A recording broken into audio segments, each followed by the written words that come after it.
हाय बच्चों, so we are back for the next lesson number 1.4 आपके English text book में all the world's a stage ये लिखा है विलियम शेक्सपियर ने। इसके शेक्सपियर के पोएम से लिया गया एक पार्ट है ये all the world's a stage.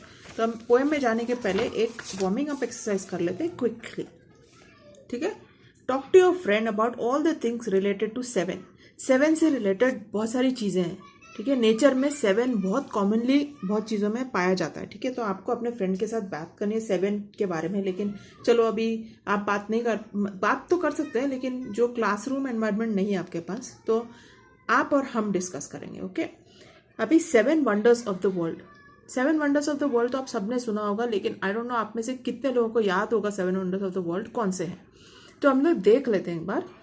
7 wonders of the world ना, जो पहले थे वो अभी उसमें से चेंज हो गए हैं, अभी रिसेंटली अपग्रेड किया है 7 वंडर्स ऑफ द वर्ल्ड। तो मैंने आपको जो पुराने 7 वंडर्स ऑफ द वर्ल्ड है वो इधर बताए, तो आप खुद से जो नए 7 वंडर्स ऑफ द वर्ल्ड है वो आप साइड बाय साइड एक जगह लिख लीजिए। तो 7 वंडर्स ऑफ द वर्ल्ड क्या थे? Great pyramid of Giza, hanging gardens of Babylon, temple of Artemis in Ephesus, statue of Zeus at Olympia, mausoleum at Halicarnassus, Colossus of Rhodes, ठीक है, light house of Alexandria. ये 7 wonders of the world थे वो time के। अभी के थोड़े अलग है, लेकिन उसमें से एक दो अभी भी है उसमें। ग्रेट पिरामिड ऑफ गीजा और ताजमहल, इसमें ताजमहल अभी उसमें इंक्लूडेड है, ठीक है। तो अभी हम नेक्स्ट देखेंगे द 7 कॉन्टिनेंट्स। ये तो आपको पता ही होगा, Antarctica, North America, Europe, South America, Asia, Africa and Australia. 7 colours of the rainbow, ये भी आपको पता होगा, विबग्योर बोलते हैं। Violet, indigo, blue, green, yellow, orange and red. 7 notes of music, सा रे गा मा प ध नी। 7 सीज ऑफ द वर्ल्ड, 7 समंदर, Arctic, North Atlantic, South Atlantic, North Pacific, South Pacific, Indian and Southern oceans, okay. अभी life is often compare to many things यहाँ लिखा है। हाँ, लाइफ को बहुत चीज़ों से कंपेयर किया जाता है। Write down 7 things that life can be compare to and justify the comparison, okay. आपको अभी 7 चीज़ों के साथ कंपेयर करना है लाइफ को, हाँ, और वो कंपेरिजन को जस्टिफाई भी करना है। तो हम देखते हैं कैसे कर सकते हैं। यहाँ लिखा है लाइफ इज अ कीबोर्ड। क्या लाइफ आपका कीबोर्ड के अंदर है क्या? नहीं ना। लेकिन उसका मतलब क्या है? Because if you press the right keys you have typed a good destiny. अगर आप जैसे आप कीबोर्ड में अगर गलत कुछ भी टाइप करेंगे तो क्या वर्ड फॉर्म होता है क्या? नहीं ना। तो अगर आप करेक्ट टाइपिंग करेंगे तो उसमें करेक्ट वर्ड फॉर्म होता है जो मीनिंग बनाता है ना। तो अगर आप भी लाइफ में सही स्टेप्स उठाएंगे तो आपके लाइफ में भी बहुत मीनिंग रहेगा। चलो, मैंने आपके लिए 3 और करके दिए हैं, 3 आपको खुद करना है, ओके।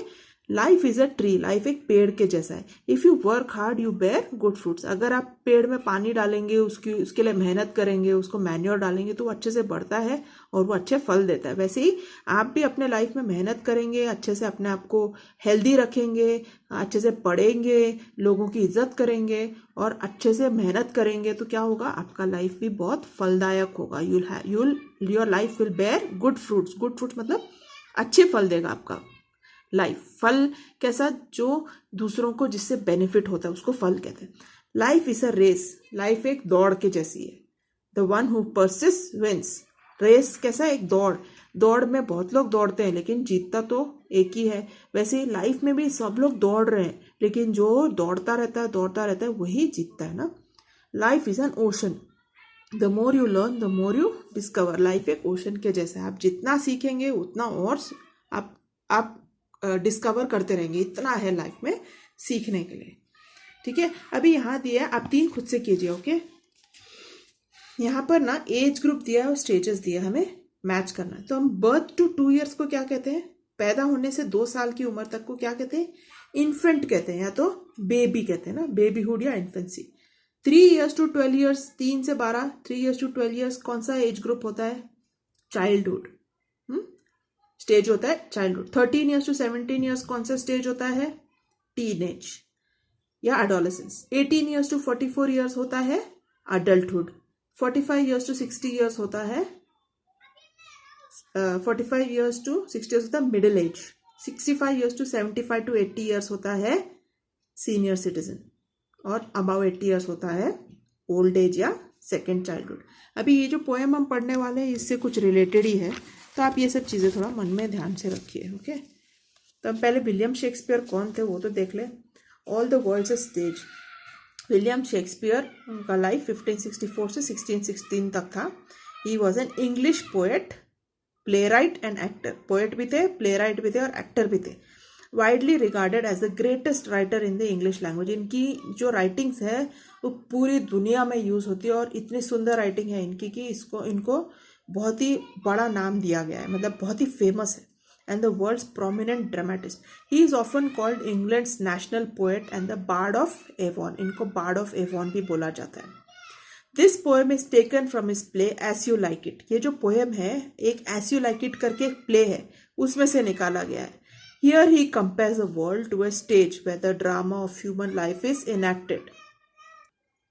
तो ये जो पोएम है एज यू लाइक इट करके एक प्ले से ली गई है।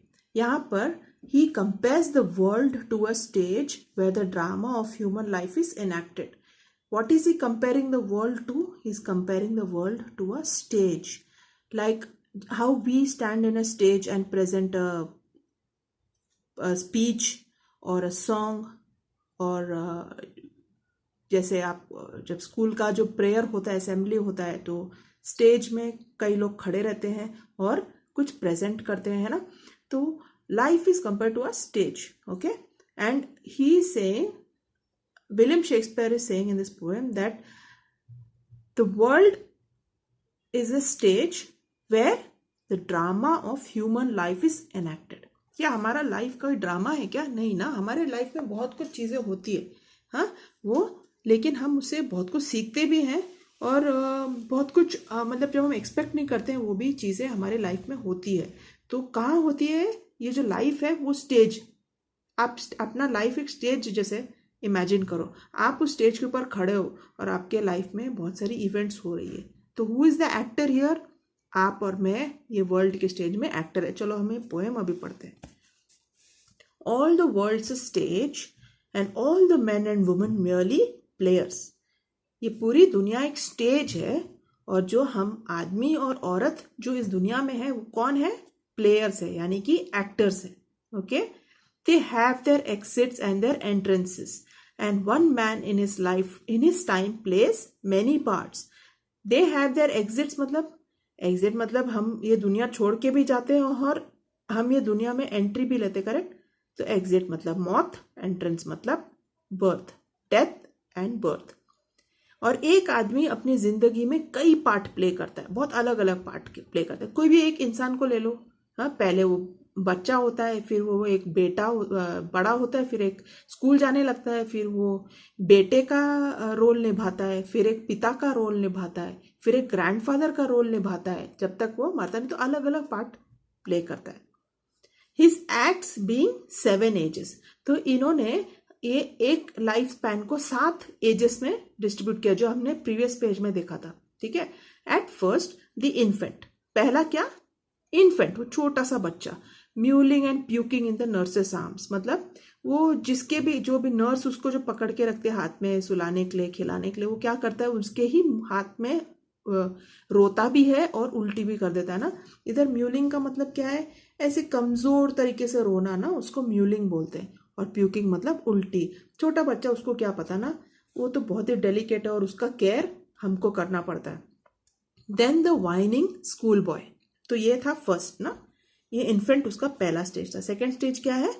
Whining school boy. वाइनिंग मतलब ऐसा ना इरिटेटेड तरीके से रोना, हाँ।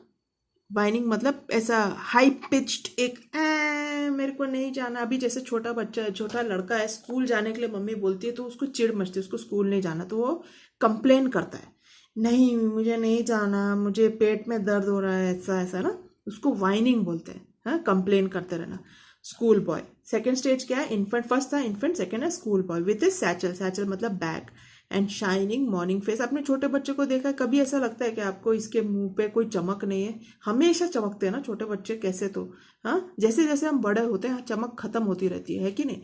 तो ये स्कूल बॉय के स्टेज में इसका खेलने के लिए हमेशा मूड रहता है, हाँ। लेकिन स्कूल जाने के टाइम उसका बिहेवियर कैसा है?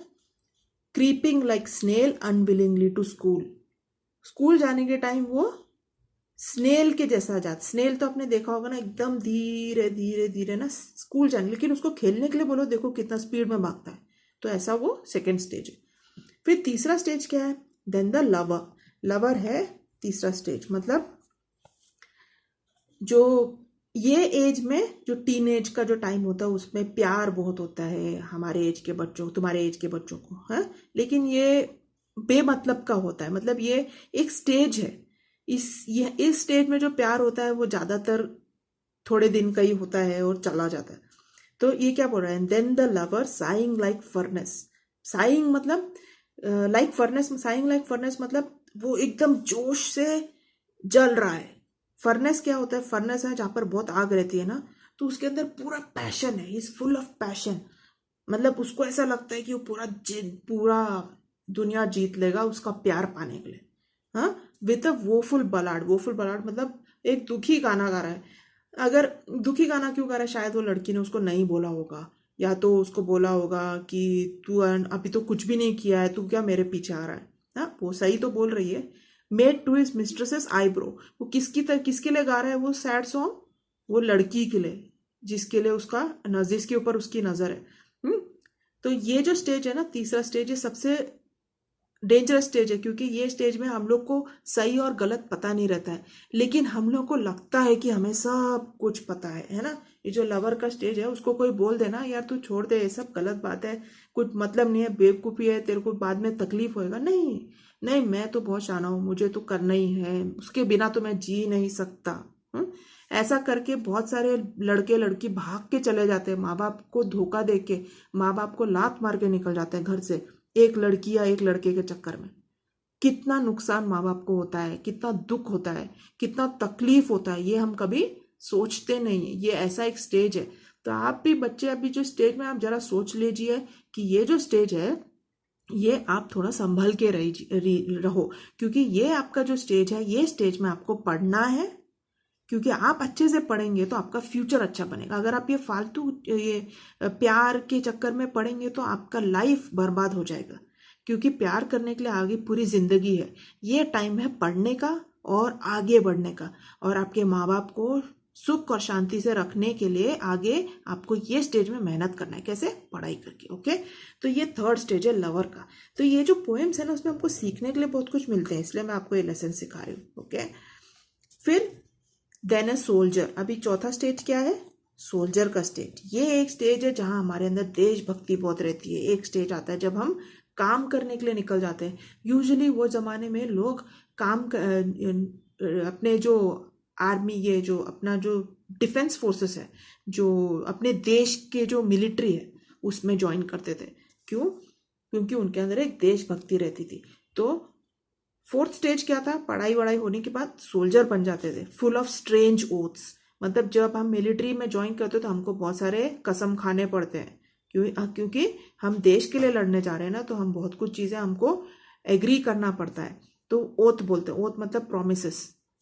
And bearded like the pard. और वो टाइम में जब हम सोल्जर रहते हैं, लड़के लोगों की जो दाढ़ी बढ़ती है, उसको ट्रिम करने का भी टाइम नहीं मिलता हुआ, ऐसा टाइम रहता है। मतलब कभी जंगल में, कभी रेगिस्तान में, कभी पहाड़ के ऊपर, कभी स्नो में। तो ऐसे ऐसे जगह रहते हैं जहां पर अपने आप को एकदम अच्छा, एकदम ट्रिम एंड एकदम फैंसी रखने का हमको मौका नहीं मिलता है। वो एक सोल्जर का लाइफ है। तो ये पहाड़ जो इधर बोला है, लेपर्ड बोला है, लेपर्ड का भी कभी कभी बाल इधर उधर रहता है, वैसा दाढ़ी इनका भी बढ़ जाता है। तो वो बोलने का है कि सोल्जर का जो लाइफ है is full of strange oaths and bearded like the पहाड़। जेलस इन ऑनर मतलब वो अपना इज्जत बहुत ही प्यारा समझता है अपने लिए। Sudden and quick in quarrel, झगड़ा करने के लिए भी एकदम ही उत्सुक रहता है। Seeking the bubble reputation even in the cannons mouth, मौत के मुंह पे भी अपना इज्जत बचा के रखना चाहता है। एंड देन द जस्टिस, ये है पांचवा स्टेज। अभी सोल्जर का लाइफ खत्म हो गया। हाँ, सोल्जर का उसने अपना निभा लिया अपना काम और घर पे वापस आ गया है अभी, और अभी वो जस्टिस बन गया है, जस्टिस या जज। अभी जज को आप देखेंगे तो यूजुअली एक फेयर राउंड बेली, मतलब उनका पेट थोड़ा बाहर निकला रहता है, with good capon line. With good capon line इधर इसका मतलब दिया है with excess fat from careless eating habits. अभी तो वो मिलिट्री से वापस आ गए हैं, अभी कोई ऐसे भाग दौड़ का काम नहीं है, तो क्या होता है, थोड़ा फैट आ जाता है बॉडी में, थोड़ा अच्छे हट्टे खट्टे हो जाते हैं ना, तो वो ये स्टेज है जस्टिस का। फिर उनका और क्या क्वालिटीज है, with I severe and beard of formal cut. I severe मतलब अभी वो सीरियस हो गए, अभी वो मजाकिया टाइप या बेवकूफ टाइप नहीं रहे, अभी वो सीरियस टाइप है। Eye severe and beard of formal cut, अभी उनको अपने आप को सही रखने के लिए भी टाइम है। पहले कैसा था बियर्ड, लेपर्ड के जैसा था, अभी कैसा है फॉर्मल कट, बार्बर के पास जाके एकदम अच्छा कट लेके वो रहते हैं। फुल ऑफ वाइज सॉस, ये सॉस का मतलब है सेइंग्स, ओके, सेइंग्स मतलब जब आप उनसे बात करेंगे तो आपको बहुत ही बुद्धिमान वाली बातें बताएंगे, बुद्धि वाली बातें बताएंगे, जिससे आपको आप लाइफ में ले सकते हैं। एंड मॉडर्न इंस्टेंसेस या एग्जाम्पल्स के साथ आपको बहुत सारी बढ़िया बढ़िया चीज़ें बताते हैं। ये स्टेज के लोग हमारे जैसे, हमारे मम्मी डैडी की जो एज है, वो काफ़ी कुछ लाइफ में सह चुके हैं, इसलिए उनको हमें बताने के लिए बहुत कुछ चीज़ें, लेकिन हमको सुनने का वक्त है नहीं ना। हम लोग तो सोचते हैं कि हम बहुत स्मार्ट है, हमको मम्मी डैडी का कोई एडवाइस का ज़रूरत नहीं है ना। हमारे अंदर है ये एटीट्यूड, मेरे अंदर भी था, लेकिन क्या है जब हम मम्मी डैडी का सुनते नहीं ना, तो हम लोग बहुत बार फिसल के बहुत मार खाते हैं, तो हमें बहुत दुख होता है। तो इससे अच्छा है कि आप जो मम्मी डैडी या इस एज के जो लोग हैं जो आपको एडवाइस देते हैं, जो ये सब स्टेज से गुजर के जा चुके हैं ऑलरेडी, उनकी बातें सुनो, लाइफ बहुत अच्छी जाएगी। ठीक है। The 6th age shifts into the lean and slippered pantaloon, ये है आपका 6th stage, the lean and slippered pantaloon. इसका मतलब क्या है, अभी वो जस्टिस से ये 6th स्टेज में आ गया। जैसे जैसे एज होता रहता है बॉडी में वीकनेसेस आने लगती है, तो वो जो हेल्थ था जो पहले जिसमें उनका पेट बाहर निकला था वो भी कम होने लगता है। अभी वो पतले होने लगते हैं। लीन मतलब थिन, स्लिपर्ड मतलब चप्पल पहने हुए, पैंटलून मतलब जो कपड़े भी लूज उनके ऊपर गिर रहे हैं। With spectacles on nose and pouch on side, spectacles मतलब चश्मा, नाक में चश्मा और साइड में bag. His youthful hose well saved, a world too wide, जो उन्होंने उनके बचपन के जो पैंट बचा के रखे थे, वेल सेव्ड मतलब अच्छे से बचा के संभाल के रखा था, वो अभी उनके लिए बहुत ही बड़ा है। अ वर्ल्ड टू वाइड मतलब very big for him. For his shrunk shank, shrunk shank मतलब उनके पतले से पैरों के लिए। And his big manly voice turning again towards childish treble, pipes and whistles in his sound, जो पहले एकदम स्ट्रॉन्ग आवाज था, अभी कैसा हो गया है, अभी छोटे बच्चे जैसा हो गया है ना, आवाज भी कमजोर हो गई है। और जब वो बात करते हैं तो दांत के बीच में जो गैप है उसमें से आवाज निकलती है, तो सीटी जैसे आवाज आती है ना। फिर last scene of all that ends this strange eventful history, अभी ये जो 7 स्टेज का लास्ट स्टेज कौन सा है, सेकेंड चाइल्डिशनेस या ओल्ड एज, जो हमने फर्स्ट इसके जो वार्मिंग अप में पढ़ा था। ओल्ड एज को सेकेंड चाइल्डिशनेस भी बोलते हैं।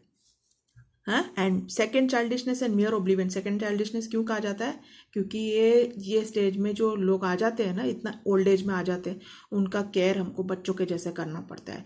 एक ज़माने में उन्होंने हमारा केयर किया था, अभी हमारी बारी है ना उनको केयर करने के लिए, तभी तो जब हम बुढ़े हो जाएंगे तो हमारा भी कोई केयर करेगा।